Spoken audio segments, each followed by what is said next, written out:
ओम नमः शिवाय। सभी भक्तजनों को प्रणाम। हम इस चैनल पर आपको पौराणिक कथाएं और कहानियां सुनाते हैं जिन्हें आप एक ऑडियो स्टोरी के रूप में भी ले सकते हैं। हमें बहुत खुशी होगी अगर आप हमारे चैनल को सब्सक्राइब करें और हमारे साथ इस आध्यात्मिक यात्रा में शामिल हो। चलिए आज की छोटी कथा शुरू करते हैं। आखिर कहां कहां जाता है व्यक्ति का पाप। बहुत समय पहले एक महान ऋषि थे जो हिमालय की गुफाओं में तपस्या किया करते थे। उनका जीवन सादगी और ध्यान में बीतता था और उनकी ख्याति दूर दूर तक फैली हुई थी। वे वेदों और शास्त्रों के विद्वान थे और जीवन के गूढ़ प्रश्नों के उत्तर खोजने में लगे रहते थे। उन्हें अक्सर यह सवाल सताता था कि लोग गंगा में स्नान करके अपने पाप धोने की बात करते हैं, लेकिन पाप आखिरकार कहां जाते हैं।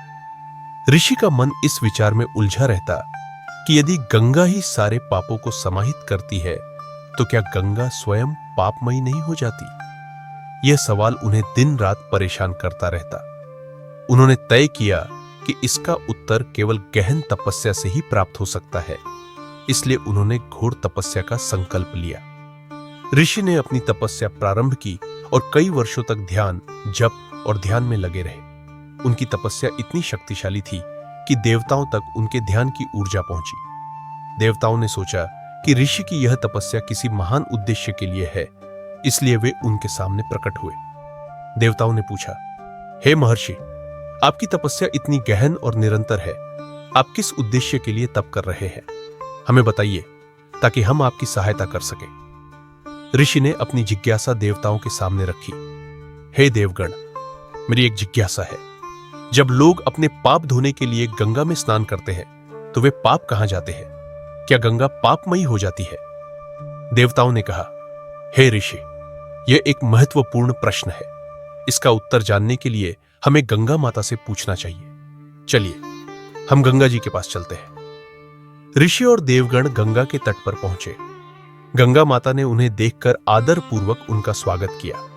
तब देवताओं ने गंगा से पूछा, हे गंगे, संसार के लोग आपके पास अपने पाप धोने आते हैं, क्या इससे आप स्वयं पापमयी हो जाती हैं? गंगा माता मुस्कुराते हुए बोली, हे देवगण, मैं पापों को समाहित नहीं करती। जब लोग मेरे जल में स्नान करते हैं और अपने पापों से मुक्त होते हैं तो मैं उन पापों को समुद्र को अर्पित कर देती हूं। मैं तो मात्र एक माध्यम हूं, जैसे एक नाली जो गंदगी को समुद्र तक पहुंचाती है। ऋषि और देवगण इसके बाद समुद्र देवता के पास पहुंचे। उन्होंने समुद्र से पूछा, हे सागर, गंगा आपके पास सारे पाप अर्पित कर देती है, तो क्या इसका मतलब यह है कि आप पापमयी हो गए?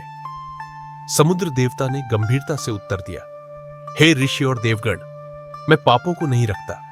मैं उन पापों को भाप के रूप में ऊपर उठा देता हूं और बादलों में परिवर्तित कर देता हूं। ऋषि और देवगण अब बादलों के पास पहुंचे। बादलों से उन्होंने पूछा, हे बादल, समुद्र से उठी यह भाप जिसमें पाप समाहित होते हैं, क्या आप पापमयी हो जाते हैं? बादलों ने कहा, नहीं, मैं पापों को पानी में बदल देता हूं और उन्हें धरती पर वर्षा के रूप में गिरा देता हूं, लेकिन यह पानी सीधे किसी के जीवन को प्रभावित नहीं करता। यह धरती को उपजाऊ बनाता है और उस पानी से अन्न पैदा होता है, परंतु पापों का प्रभाव उस अन्न पर पड़ता है जो इंसान खाता है। जिस मानसिकता से वह अन्न उपजाया जाता है और खाया जाता है, वही मानसिक स्थिति मनुष्य के जीवन पर प्रभाव डालती है। ऋषि ने गहराई से सोचा कि यह सत्य है।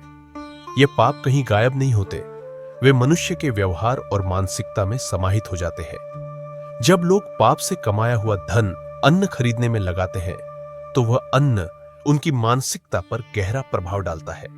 इसीलिए कहा जाता है, जैसा खाए अन्न वैसा बनता मन।